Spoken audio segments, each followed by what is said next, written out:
Hi again, everybody, and welcome to the Wiffle Wednesday live chat, episode 32. I was taking my notes for the show, and I felt like there was a little bit to talk about, and I started writing and writing and writing and writing. I feel like all of a sudden I have a lot more to talk about. I had my notes all set, and then wouldn't you know it, Topps drops this nugget on Twitter, X, about an hour ago. So this is the exact tweet that I'm going to read from Topps. Following unprecedented demand for yesterday's 2025-2026 Topps Chrome Update Basketball pre-order, we're working to provide collectors a chance to open packs at retail price. For Friday's Topps Chrome Update Basketball Mega Box pre-order on the website, so they did the hobby boxes and jumbo boxes yesterday. They're doing a Mega Box order on Friday. All boxes, that's my issue with it. All boxes will ship with the plastic seal fully removed. While the cards and contents inside remain untouched, removing the factory seal helps discourage the immediate resale and gives more collectors an opportunity to purchase at retail. This initial test is part of a larger program working to ensure that more collectors can buy the product they love at retail prices. We want you to know we are working tirelessly to make the collecting experience as enjoyable as possible for everyone, from first-time buyers to lifelong collectors and everyone in between. So what they're going to do is essentially ship you the cards with the seal already taken off the box. What they think they're accomplishing, or the goal here, is that people then receive those boxes and rip the packs immediately. It sounds to me like just kind of a marketing thing. It's already a retail product, so the resale on those is pretty limited. I don't love it for. It shouldn't be done at this large of a scale. It should be done from the shops. Hell, do it at Target and Walmart. I don't care. They have no interest in doing that. But do it from card shops if this is what you want to do. Make it mandatory. Have two different price points. I don't care. But Topps shipping boxes without the seal is, in my opinion, just a terrible idea. That means all of those mega boxes will be cut. Some people like collecting sealed boxes for their collection. Some people do resell. Oh well. The demand for the product is so high. And I'm coming at this from someone who does resell some boxes and also rips a lot, especially retail. I rip a lot of retail. So I just don't want my boxes cut. And I'm willing to pay more for that. So have that as an option. They're saying that all boxes will ship on Friday with the seal already cut. So that to me is overall a poor decision. I think it will actually create more demand on the secondary market than less. Because if I go to Target, Walmart, wherever I end up, and see those boxes and the seal is on them, I'm going to buy them, and I think they will sell for more on the secondary market. So I think Topps, in theory, they think they're doing something good, but I think it is actually going to have the exact opposite effect. And yeah, it's I don't know. I don't love it. Removing the seal in person is perfect. They should absolutely do that. Cutting the seal from a card shop, saying, hey, if you open it here, you get this price. If you want to take it sealed, that's perfectly fine. We don't care that you're going to pay a different price. I think that is absolutely perfect way to handle it. Topps trying to do this from the top of the mountain is a ridiculously bad idea, in my opinion. I don't think it changes the way the boxes are going to ship or the cards moving around inside. The cards already move around inside. They used to have the foam protectors on the inside that would protect the packs from moving around. They got rid of those. So ever since they got rid of those packs have moved around like crazy. It's not like the lid is going to come flying open. At least I hope not. I bet there are some scenarios where it happens. But shipping that way, I think it's just such a huge step backwards. I hate that for that release. And they said it's part of a bigger problem, or a bigger program to do this moving forward. So that means more products are going to be like this, come like this. And I don't like the idea. It shouldn't be happening from the Topps level. It should be happening in person from shops immediately. I love that idea. That is perfect. And I know they've been doing that in the Pokemon world for a long time. And it's a great idea. It's a great way to ensure that people who are wanting to rip that box right then, rip it, or take it home and rip it, that's fine. But doing it from the manufacturer level, I think, is a terrible idea. Yeah, exactly. The boxes do get crushed from time to time, and it'll definitely pop open. So that's a good point. I would say that it's going to be about 1% of the time that this is an issue, like that the box comes open, maybe even less than that. Probably like 0.5% at best or at worst. So that part really doesn't bother me.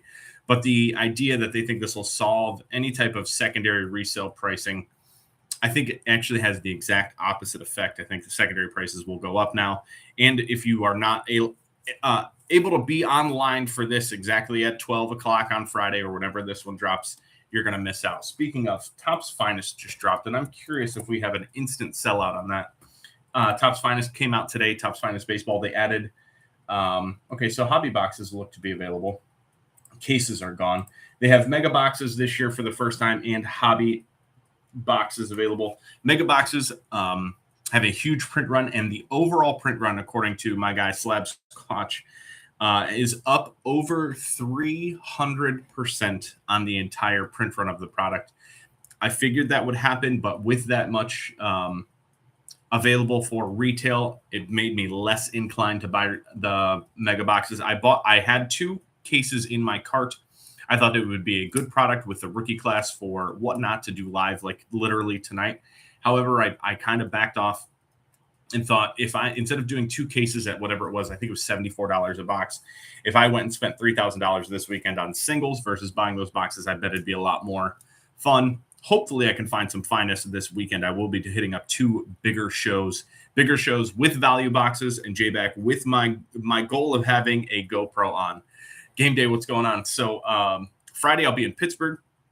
That is the Pittsburgh Card Show. They always put on shows all over both Ohio and Pittsburgh, and then they do leak into West Virginia a little bit. They put on a good program, but this show is supposed to be big. The bigger shows always provide more opportunities for me for value boxes. So I'm looking forward to that. And then Xenia on Saturday, bigger show. I've missed that the last 2 times it's been in May and June. So I've missed that show. In May, I know of a seller that was there that I missed a huge opportunity on. And then hopefully July, there's some new sellers. July is always the slowest one at Xenia because it's outside. It's hot AF. And it should be a struggle. Finest, I think, will be awesome with the checklist. The thing that we're going to run into, though, is that hobby boxes are going to carry most of the good cards. So what Slab Scotch was able to break down is that mega boxes have their own autograph checklist. I think it's an 86 card checklist of autographs. So you pull an autograph, 1 in every 2.7 boxes of mega boxes, which for a retail product is pretty good, but the checklist for the autographs is completely different. You'll still have the opportunity to pull autographs from the regular checklist, but those mega autos are what is going to carry that checklist. So 1 in every 2.7 boxes. And I want to say he had his entire breakdown last night. Again, I quote it every time I'm on here. If you're not following him, you should follow him immediately under whatever type of media you use, whether it's Substack, Twitter. He posts on Reddit, wherever you are, follow him immediately. So I want to say the breakdown was 92% of the autographs that you pull in the mega boxes will be mega box exclusive autographs. And what that means is that they will not be very good. That 86 card checklist is tough. It is a lot of no-name autos. I think the best 6 players, the 2 inserts combined for 92.4%. That's the case hits. So mega boxes have their own case hit. Okay, there it is. The 88% of the autos that you pull from megas will be from the mega box auto exclusives. The best names on there are Acuna, not a bad name. Sal Stewart, great name. Vladdy Jr., I like Vladdy. I know Joe likes Vladdy, but his autograph is not a top-tier seller. And then the borderline, he said the 4th best name on this list might be Roki Sasaki. So a Roki Sasaki, second year of a player who just quite hasn't figured it out in the majors. The checklist is awful. So I think the mega boxes will produce a lot of autographs. They have their own exclusive, the mini diamond, exactly right, Joe, 4 of those per box. And then there's its own rainbow of that. So you'll get, I think it's 1.6 serial number parallels per box. So there will be some value. However, it is not going to carry anything like the hobby boxes. The hobby boxes are going to have premium autographs, premium checklist, premium parallels, better case hits. So obviously $70 for a mega box and $350 for a hobby box are completely different. It's a completely different marketing standpoint, completely different buyer group. but the hobby box will hold its value this year. I think the print run on the hobby box is only up like 3%. So just the mega boxes, while good, you can have access to Finest. It increased the print run by a ton and holds less value than I want it to. With that said, when I go to the post office today, if I see Finest at Target, I'll probably make a Target run just to check. I'm going to buy some, mainly because I want to put I want to open some on camera and then probably put Slab Squatch's info in the description and kind of say, hey, this is what we're looking at, this is what we're looking for, and what you can expect when you open these in any type of high quantity. So yeah, that's something I read last night. It made me feel better about not buying cases because, like I said, I had 2 cases. I want to say it was like 3,100 delivered, something like that. I can dip that into singles now and feel a lot better about it. 10 minutes in, 11 minutes in, I finally am going to get to my notes. I did put Topps cutting the seal on the thumbnail because that changed right before I went live, and I figured that'd be what I wanted to talk about the most. Them cutting seals is very, very interesting. I read through some of the comments. Reading comments on a post with thousands of comments is always difficult because the algorithm shows you the comments that they think you'll most agree with first.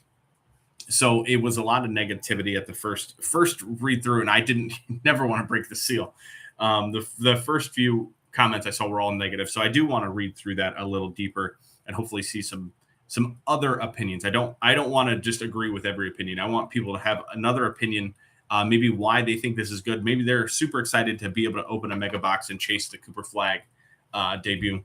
Although, is it Cooper Flag's rookie class? I don't even know. The checklist came out. I glanced at it briefly, but it's a basketball product. However, I did buy in the last week 3 basketball cards. I actually bought 6 basketball cards. I bought some on eBay. So the times, they are a-changing. Anyway, whatnot. I added pre-bids to a show. So what that means is I can now take pictures. I could always do this, but I thought it defeated the purpose of Whatnot. The idea for me for Whatnot was, hey, what's selling well? Who are people looking for? Let me grab that and sell it right now. One thing I've noticed after selling for, we're coming up on a year now, kind of. We're 3 months away from a year, so 75% of a year. One thing I noticed is that the thumbnail photo for your show matters quite a bit. So I would always do the anchor cards, the 9 or 10 best cards, and I would put those in the thumbnail photo. If it was case hits, that's something that people are always looking for on that app. Case hits, some of the best autographs, best parallels, best players, whatever it might be. So I tried to always use that as the thumbnail. But a lot of times, if the show wasn't going well, I didn't want to run those cards because if I have 28 viewers compared to what I thought might be 50 or more viewers, I don't want to run some of those 40, 50, or last week, $150 cards. So I had those in the thumbnail. The show was really slow. I decided not to run them. I said, hey, I'm going to have to add pre-bid. So I took pictures of the cards, added them to the show ahead of time, and then started them still at $1. But people could bid before the show, during the show, and as the card was running. So 3 opportunities to essentially protect the floor on those cards. And it worked exactly how I wanted it to. I didn't get killed on those cards. So I didn't sell a $150 card for $80. But I did, I was significantly below comps. I still did okay because from my buying perspective, I'm buying those cards to break even or take a little loss. If I ever make money on those anchor cards, as I call them, then the show is probably just an absolute home run show. So the 3 that stuck out to me, I took the 2 biggest cards and then the biggest under comp cards. So the first one was Skeens. I had a home field advantage 2025. I listed it at $1 and it ended up selling for $155, which was actually higher than I expected. I wanted to break 100. If I broke 100, I would consider it a win because I didn't get absolutely killed on it. Someone got a good deal. The last 3 sales on that Skeens, according to eBay card letter, are 160, 160, 250, and 170, 250. So it comes out to an average of 165. Getting 155 and $165 like comp card, I would do that across the board and fill in the bottoms with 1s, 5s, 10s, and $20 cards. That's where I would love to live there. That's the perfect scenario for me. However, the next 2 cards, I had a Jack Caglione heavy lumber rookie case hit. So it hits all the qualifiers. Cags was on a little bit of a heater, case hit, rookie, great photo, great card, case hit, bam. It sold for $73. Last three sales on that are $129.97, $95, and $88. So comes out to an average of about $104. I paid $100 for the card because, again, I thought it was a good anchor card. I thought it would do well in the show.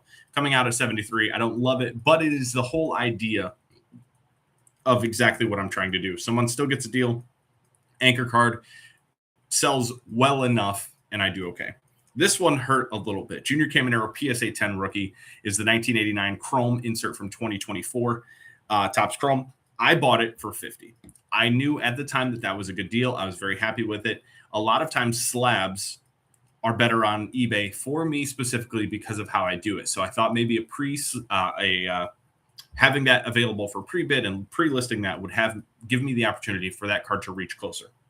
It sold for $48. I paid $50. I just said that that's a good area to be in if I'm getting comps on those. However, the last three comps are 95, 92, and 100. Averages out to 96. I got exactly half of comps. So I bought really well on that card. I'm aware of that, but I was hoping for a little bit better. I probably still did better on that card than I would have if I didn't list it for pre-bid. So that part does help. And I'll continue to do pre-bids. I'm running a show tonight. I wasn't sure if I was going to be able to do tonight with my baseball schedule. We're in playoff mode. So win or loss last night depended on when we play next. Unfortunately, we lost, which means I'm available tonight. And we will play Thursday instead. So I'll be able to do a show tonight. And then I'll do floor store tomorrow. Little window to get some paperwork done. Thursday night baseball, Friday Pittsburgh, Saturday Xenia. So as soon as this show ends, I have a little bit of stuff to do today, but then I have to relish in my 5 or 6 hours off before my schedule gets super busy, starting at 8 p.m. tonight. So it's interesting, J-Beck. You said, I'm going to read the comment. I'd imagine the comments were bad because the shop was advertising cut the seal in person to get the MSRP price, and they were getting killed. And I was fighting with people saying it was great for people who rip. Exactly. It's great for people who rip. And if I'm buying cards at a shop, 90% of the time I'm going to rip it. There's a shop in Columbus. They call it the card bar, but they have a literal bar in the shop. And if I could buy stuff at MSRP, I bet I would go there more often and rip more often while I have a beer. One of my buddies works there. We could chill for a little bit. I would be much more inclined to rip at MSRP no matter what the product was. I would probably rip a box every time I went if it was MSRP. Imagine that Topps update from 2025. I think it went up probably like 20%. But if I could go there and rip a box at $100, I probably would have ripped a hobby box every single time I went versus trying to pay $140, $160, $180, whatever it was. That shop is in downtown Columbus. So they are 10% higher than most places I could buy a hobby box. However, when I went there with my brother, I was willing to pay that because we were spending the entire day looking at cards, buying cards, shopping. So we wanted to break some boxes, chill for a little bit, spend a little less time in the vehicle driving. And so we each opened a box. I think we did a Topps Chrome box, I remember, and we got some of the MVP buybacks. So we flipped those right over and bought some more stuff. So if we could have ripped all that stuff at MSRP, probably saved $40 to $60. Nothing too crazy, but it would have been great. Exactly. They do sell off of Steel City or Blowout. And the issue with that is they are just guessing. They had Series 2. I want to say Series 2 on Blowout was 300 pre-sale. I didn't buy any because that's insane to me. But now I'm curious what they have. I mean, hobby boxes. Yeah, they have hobby boxes at $125. MSRP on those from Topps was $127. So they were just hoping for the best. They were guessing.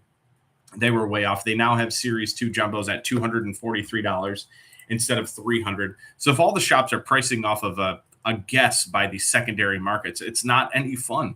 Let me get some stuff at whatever you want to call it. MSRP isn't real because there really is no suggested price, but having shops sell it for the same price that Topps sells it on their website, but you're sitting there in person, it's ready to go. I would rip more. I 100% would rip more if that was the scenario, and I'm perfectly fine if they cut the seal right in front of me because I'm going to open it there anyway.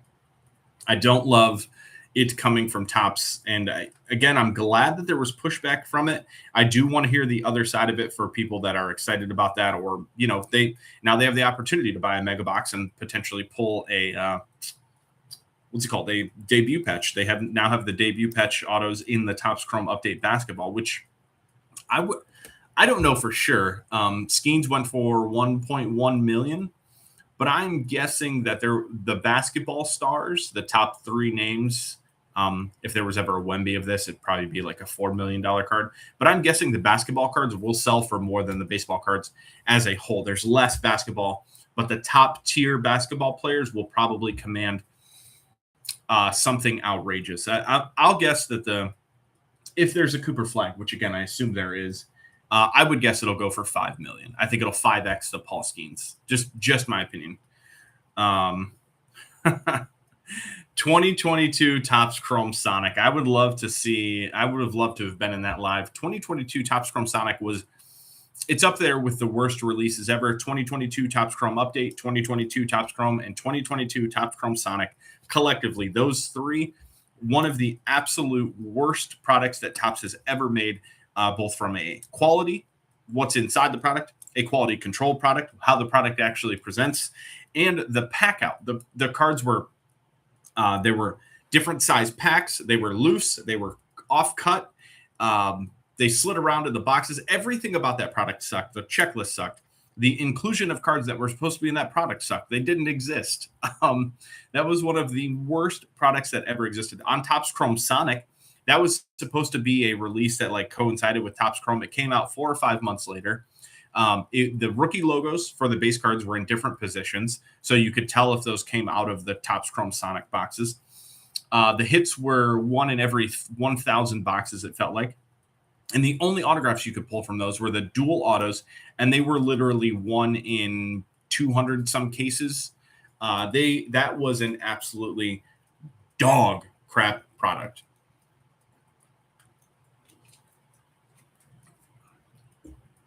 Update Hobby was repackaged retail packs, exactly right, because the demand was so high that they're like, hey, why don't we make a hobby product for this?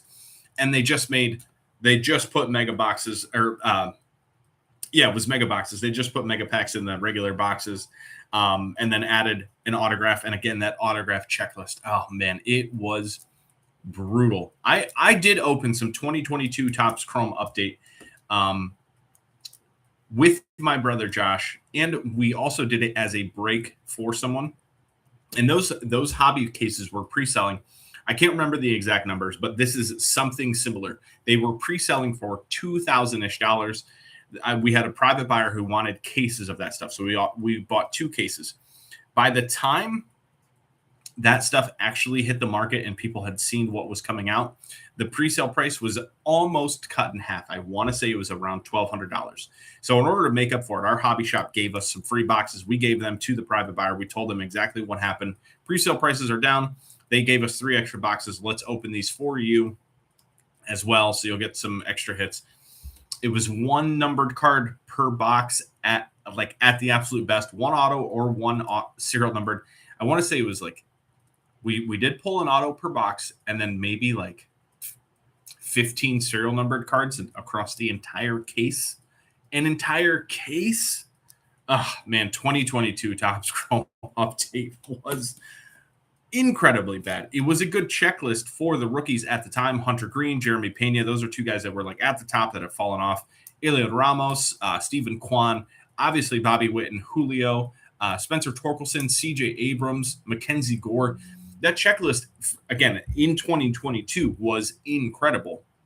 A lot of those guys have fallen off. Some of them have had ebbs and flows within their careers. I mean, you look at CJ Abrams. This guy started out hot 2 of the last 3 years. This year it's carrying over, and that offense is actually doing something. But his card prices haven't seen any type of increase. Mackenzie Gore got traded to Texas. He hasn't done anything. Eliud Ramos might be out of the league by now. Jeremy Pena has 0 market. Bobby Witt's still a stud. Julio Rodriguez sells for a lot less than you'd expect.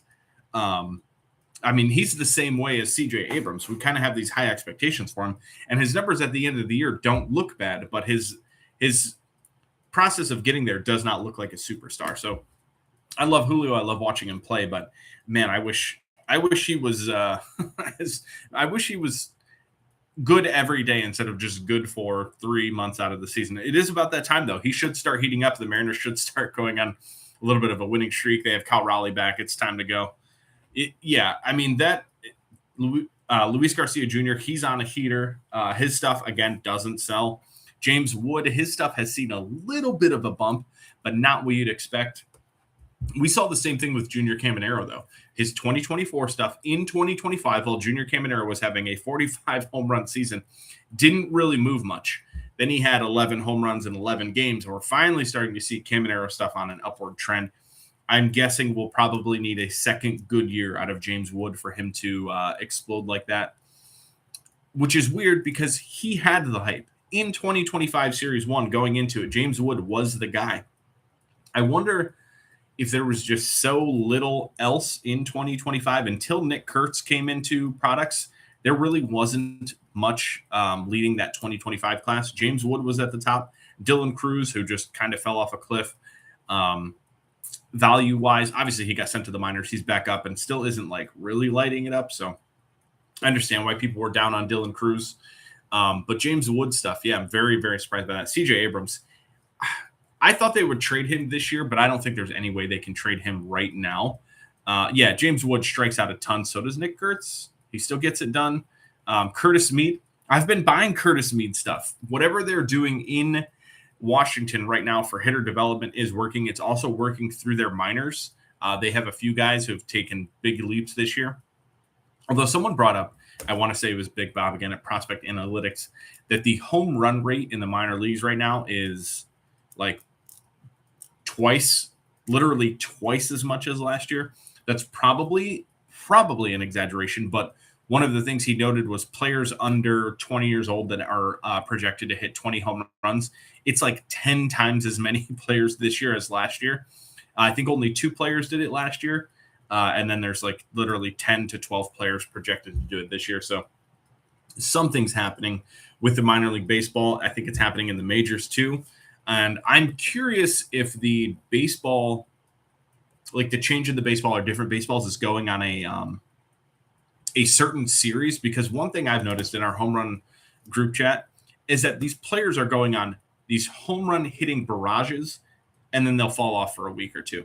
Kyle Schwarber did it. He hit, like, it felt like a home run every day. Junior Caminero just hit 11 home runs in 11 games. Colson Montgomery's done it. Murakami did it. He would hit a home run for 5 or 6 straight days.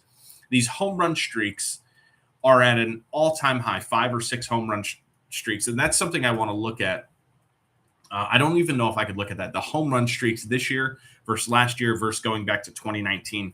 2019, we saw a huge increase in home runs. Ketel Marte, Jorge Polanco, some of those guys hit 30 home runs. It was just a wild year for, I think Lindor had a huge year. Someone else with the Guardians, maybe it was Jose Ramirez who popped off that year, although in 2019 they were the Indians.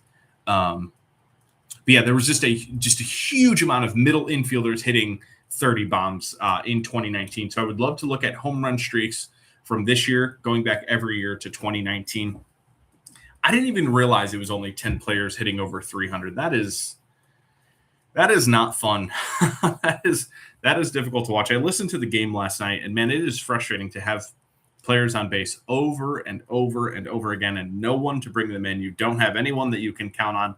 It seemed like every scenario there was a guy on second or third, and it just didn't feel like there was it never felt like something was about to happen. I always felt like, damn, I wish it was Jose Ramirez coming up, but instead it's Rhys Hoskins. Instead it's Khalil Watson. Instead it's Stephen Kwan, Stephen Kwan had some hard hit balls last night, nothing to show for it, but baseball's so frustrating.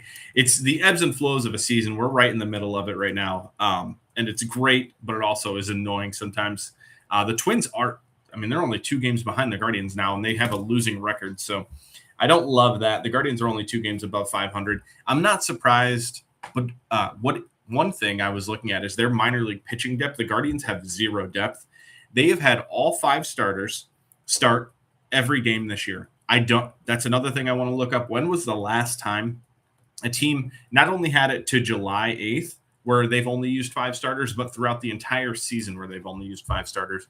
Because right now the Guardians are on pace to do that, and their minor league system is not good. It's It's not like we're going to send anyone down. They literally have to get hurt, in my honest opinion, for that to change. Yeah, no one's running away with anything. I wholeheartedly agree. I would have said 2 weeks ago that it's a two-man race with Nick Kurtz and Jordan Alvarez for AL MVP. Wholeheartedly disagree. Junior Caminero has now made that interesting. And there's still a world where Aaron Judge comes back after the All-Star break and has one of those seasons where he hits 35 home runs in 80 games. Well, I guess it wouldn't be 80 games. He hits 25 home runs in 70 games, and we're giving it to Aaron Judge again, unfortunately. I don't think I've talked about a single thing that I plan to, which is fine. Topps cutting the seal pre-bids. I did add pre-bids to the show. That's interesting. The other thing that I did, I talked about the 111 show last week. That was at last Wednesday. So I was doing a $1 box clear out. Everything starts at $1. That show was tough. I think I sold 130 cards, and I had a stack of like 40 cards that didn't sell even at $1. So I'm going to scrap that show. That's kind of against where I'm trying to go, which is raising my average sale price. I've had a few shows where I average between 7 and 10. I would love to get back there. It comes down to two things. One, inventory. I have to buy a better inventory. It's weird because if you have a successful show where some of your lower end stuff, your $5 stuff sells for more, you tend to pick up more of that stuff. But then the very next show, if that show doesn't do well, I avoid picking up that stuff, and then I try and pick up higher end. So I need to be a better buyer and just have a better baseline where if I don't think this card can sell for, let's call it $7, I'm not putting it in the show. If I don't think this card can sell for $10, I'm not putting it in the show. So I need to just continue to raise that floor on my own and not let the show dictate what I do. And yes, Joe, I do need to get a GoPro out and wear that at the show so you can see what I'm actually doing and what I'm buying. That is a thing that needs to happen immediately. I'm on board with you. In the description of the show is also I always have my Topps Now eBay store linked there. Well, I don't have a Topps Now store eBay anymore. I converted it to a Topps Gold eBay store. I put up the new banner, the Gold Standard Theory. I've talked about this a lot if you've ever watched this show. I believe that the gold cards across all the sports, here's a basketball. I also bought a Magic Johnson. I thought this was cool. I like that they include veterans in the base set for Topps basketball. And I believe they do it for football as well. I'm curious if we'll see that in baseball. That would be cool if they change that next year. I think it's a way to make Series 2 a lot more interesting. They don't need to do it for update. Make update a rookie product like they used to do. It was called Topps Traded and Rookies for a reason. Make Topps update centered around rookies. I like the season highlight cards, and I like the traded cards. Make Topps update and update to the regular checklist. I would include veterans or retired players is the right terminology in the Series 2 checklist. That would be really cool. But I started the gold show, the Gold Standard eBay store. It's only going to be Topps Golds. My current goal is 1,000 cards a month to add to that show, and then use the budget of cards that sold for more Topps Gold cards. I have probably, if I had to guess, I probably have like 3,500 gold cards ready to list. Take it out of the box. Step 2, put it on your coconut. Step 3, hit record. I would put it right here so that way I could still talk to people, and I would actually have it facing down. So I don't really care about having people's faces in it. I don't want that. I want the card. So I would have it tilted down and have just so you could see the value box stuff in front of me. So yeah, I'm pretty sure there's a strap in here. No, there isn't. But I can buy one of those and have it delivered by Wednesday. Yeah, exactly. Nice booby level. That was not my intention, but you're not wrong. So yeah, started the Topps Gold store. I had this Judge ready to go. I listed 88 cards yesterday or something like that. I already sold 4. That's a really good sell-through rate. It's obviously one day, small sample size. I listed a bunch of randoms, 2025, a stack of 2025s, a stack of 2026, and then a stack of 2001 through I think 2019. Yeah, I did. That's true. I did not even factor those into my 3,500. I need to get those listed. I did sell a few of those. when I did the Vlad only shows, I did like lots of them. I did one for each year. I did giveaways, but yeah, I probably have another 100 of those. That's a good call. I have an 800 count box around here somewhere that is full, literally to all the way full. And then the stuff that I had listed in the old eBay store is sitting in boxes in the garage that I need to bring in slowly, and I'll work on getting those listed. I want to hit my 1,000 for the month, and then I'll start working on the old stuff, get that brought in. And I want to say I probably have like 30 or so cards that are much higher value. Like this Judge, I would probably list at 30. This is probably the lower end of stuff that I would want to scan on the flatbed versus scanning in my feed scanner. Probably have 30 plus cards that are much better than that I want to list. Like one of the things is a Judge Rookie Cup from 2018, Altuve rookie. I think I have a Goldschmidt rookie, a bunch of Otanis for the last couple years. The last couple months, if I saw a gold Otani at a show, I just bought it. I didn't even comp it. I said, hey, you want to take $10 less? If they said yes, I would take it. If not, I would just take it as sticker. So I have a bunch of Topps gold Otanis that I've been putting away. So I will eventually start listing those and see what the market is on those. I have the stickers on them of what I paid. So I at least have some general idea of if they were good buys or not, but I will continue to build out that Topps gold store. And I need to make more buying posts for those to let people know I'm looking for them. I need to put them in Facebook groups. I have a thread on Blowout, and then at shows I have been letting people know, hey, I'm looking for golds. If you set those aside, I'll buy them. I don't really care what you need for them, as long as you're not trying to gouge me. I'll just buy them in bulk. You set them aside and work on a deal. So I have a couple people with who are working on stacks for me. We'll see if that comes out to 1 or 2 cards here or there, or a couple hundred cards at a time. The one guy buys in such large bulk that if I can get deals done with him, I should have a nice flow of stuff. And he does a lot of like extreme modern. So those 2026 golds, I mean, you open a case of Series 1 or Series 2, I think you pull 8 golds. So that is not a good number. And if you can get those in any type of bulk, they will do very, very well. So I'm looking at like, I listed the 2026 stack yesterday. I sold 2 of them. A team card sold for $4. A Troy Melton rookie sold for $7. A 2025 Cal Quantrill. I did not think I'd sell a Cal Quantrill card. Probably paid, like 10 cents or a quarter for that. I got $4 for that. So I think if I centralize this show specifically around Topps Golds, it will have some staying power and something that I can build for an extended period of time. Man, the Otani stuff is crazy. There's a card that my brother had, 2019 Orange Refractor Otani Auto. It was a Rookie Cup. I think we sold that card in 2021, probably the worst time to sell it. I literally think it was $300. I don't know. It might be a 20K card now, but I gotta look. I've never looked up this card. I sold it for my brother, who's not as much into cards as I am. Oh God, I don't even want to see it. I don't want to see it. Is it going to be 20?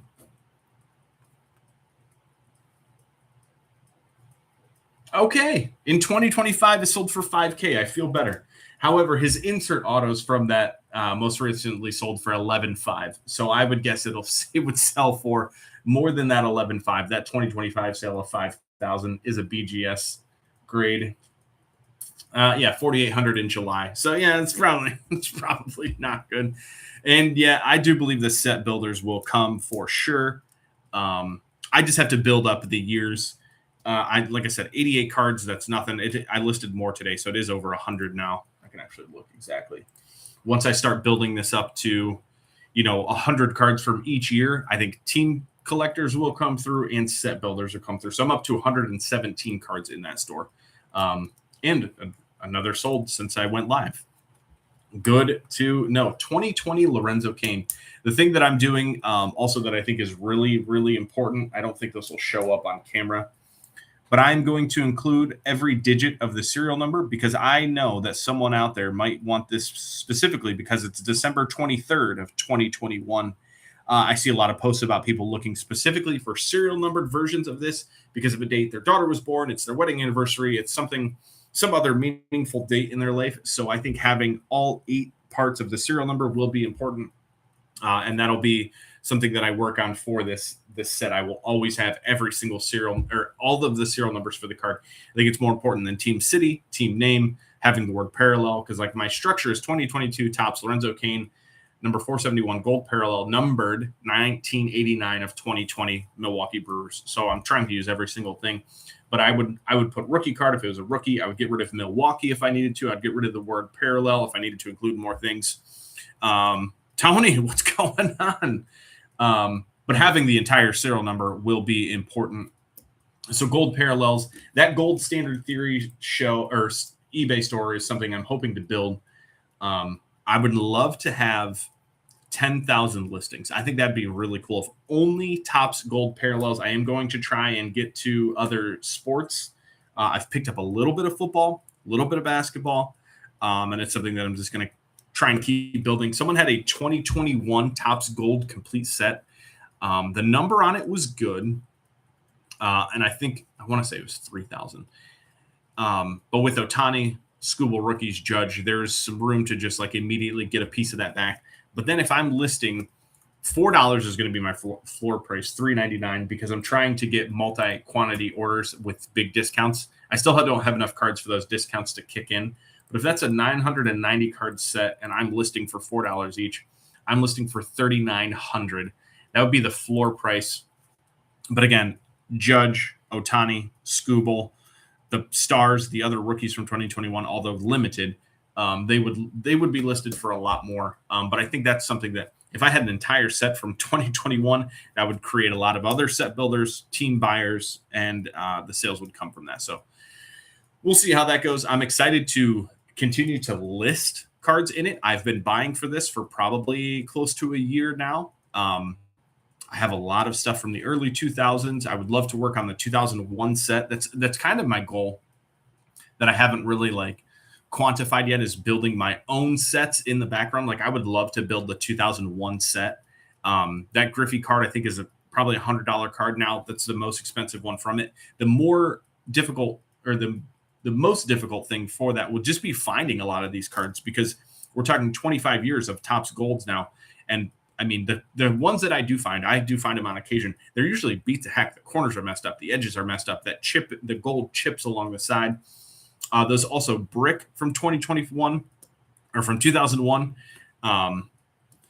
Yeah, the whole serial number for those specifically.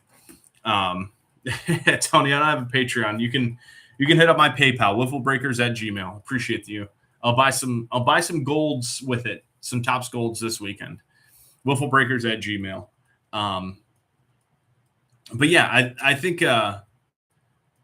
So for me, Joe, I'm only doing the serial numbered versions starting at 2001. I want to do only those going forward because I think those will carry a premium as time goes on. I know the 92 golds had it, but I think the serial numbered portion is what's going to be the most collectible of it. And so I'm trying to build from 2001 forward. What I don't know is the basketball and football years. Didn't they have different serial numbered for different years? I want to say the first Topps year they were only numbered to 599. This is something I still need to do research on. I have almost no knowledge of the basketball and football card world, but I want to say that there were certain years of basketball and or football where the serial numbering was different. It could be something I'm making up. I bought some stuff from 2008, 2009. Tracy McGrady actually was one of the cards I bought this weekend because T-Mac was always someone I watched. Like that was when I was waking up every day to watch Sports Center. Tracy McGrady was like the stud of the NBA at the time, one of the studs. So that was a card I tracked down that was in an auction lot. It was cheap. I got it for under comps, and that'll hopefully start my basketball market. But that was numbered to 2008. But I want to say that the previous years were not numbered that way. I don't know. Again, research still has to be done. I'm still learning. 44 minutes in, I got to get to the post office, make a Target run, see if there are any boxes out there. So hopefully I have some more content to film tonight.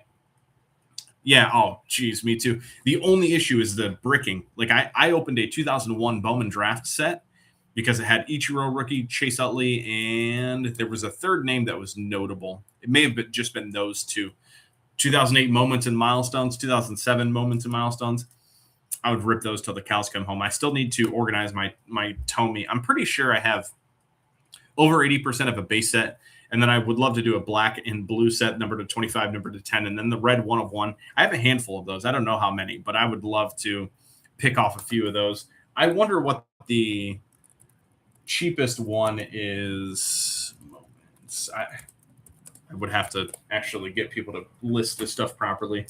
The cheapest one right now for a 1 of 1 Tommy for Moments Milestones is $60. I should probably just grab that. It has best offer on there. I should grab that and put it with the rest of them. There's currently 2 listed. The other one's only 115. Home run number 319 and home run number 64. Isn't it even more than that? Because Tommy has 550 some cards. What does Baseball Cardpedia say? They always have the best info.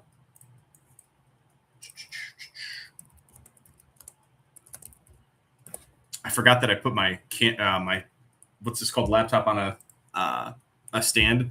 So now it's actually pointing properly down. It's 189 base cards, but a lot of that, I shouldn't say a lot.